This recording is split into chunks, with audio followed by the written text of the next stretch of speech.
Dear Esther, I sometimes feel as if I've given birth to this island. Somewhere between the longitude and latitude, a split opened up, and it beached remotely here. No matter how hard I correlate, it remains a singularity, an alpha point in my life that refuses all hypothesis.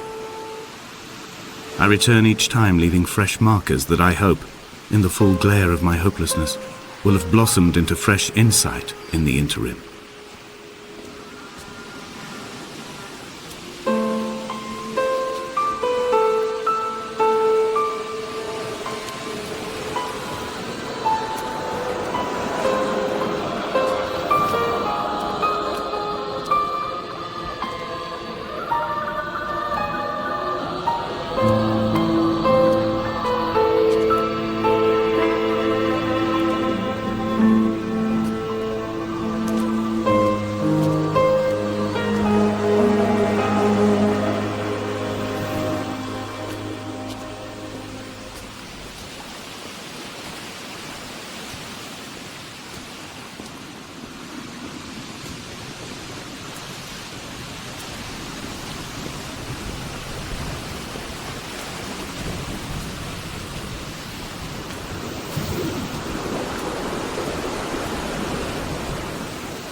There was once talk of a wind farm out here, away from the rage and the intolerance of the masses.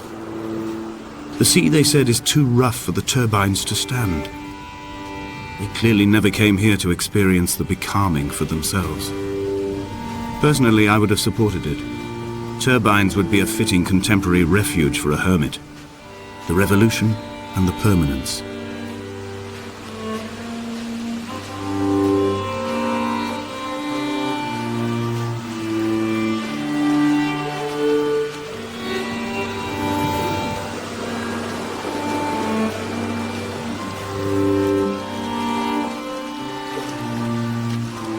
Dear Esther, I found myself to be as featureless as this ocean, as shallow and unoccupied as this bay, a listless wreck without identification. My rocks are these bones, and a careful fence to keep the precipice at bay. Shot through me caves, my forehead a mount. This aerial will transmit into me so. All over exposed, the nervous system, where Donnelly's boots and yours and mine still trample. I will carry a torch for you. I will leave it at the foot of my headstone. You will need it for the tunnels that carry me under.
reading Donnelly by the weak afternoon sunlight. He landed on the south side of the island, followed the path to the bay and climbed the mount. He did not find the caves, and he did not chart the north side. I think this is why his understanding of the island is flawed, incomplete. He stood on the mount and only wondered momentarily how to descend. But then, he didn't have my reasons.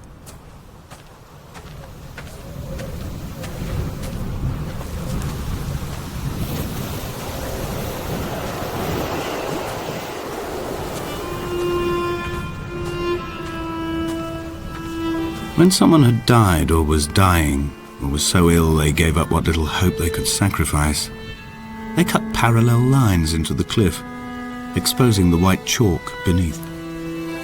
You could see them from the mainland or the fishing boats, and know to send aid or impose a cordon of protection, and wait a generation until whatever pestilence stalked the cliff paths died along with its hosts.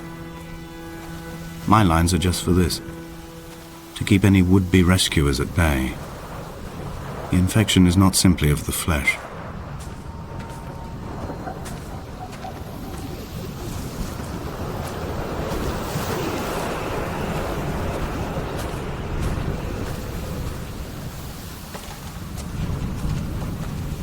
I quote directly, "A motley lot with little to recommend them. I have now spent 3 days in their company. That is, I fear, enough for any man not born amongst them. Despite their tedious inclination to quote scripture, they seem to me the most God-forsaken of all the inhabitants of the Outer Isles. Indeed, in this case, the very gravity of that term, forsaken by God, seems to find its very apex. It appears to me that Donnelly, too, found those who wander this shoreline to be adrift from any chance of redemption. Did he include himself in that, I wonder?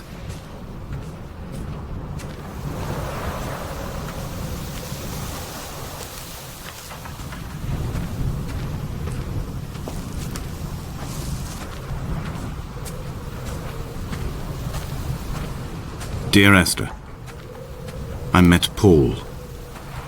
I made my own little pilgrimage. My Damascus, a small semi-detached on the outskirts of Wolverhampton. We drank coffee in his kitchen and tried to connect to one another. Although he knew I hadn't come in search of an apology, reason or retribution, he still spiraled in panic, thrown high and lucid by his own dented bonnet. Responsibility had made him old. Like us, he'd already passed beyond any conceivable boundary of life. This hermit, this seer, this distant historian of bones and old bread, where did he vanish to? Why, asked the farmers. Why, asked Jacobson. Why bother with your visions at all, if you're just to throw your arms up at the cliff and let it close in behind you and seal you into the belly of the island, a museum shut to all but the most devoted?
I've become convinced I am not alone here, even though I'm equally sure it is simply a delusion brought upon by circumstance.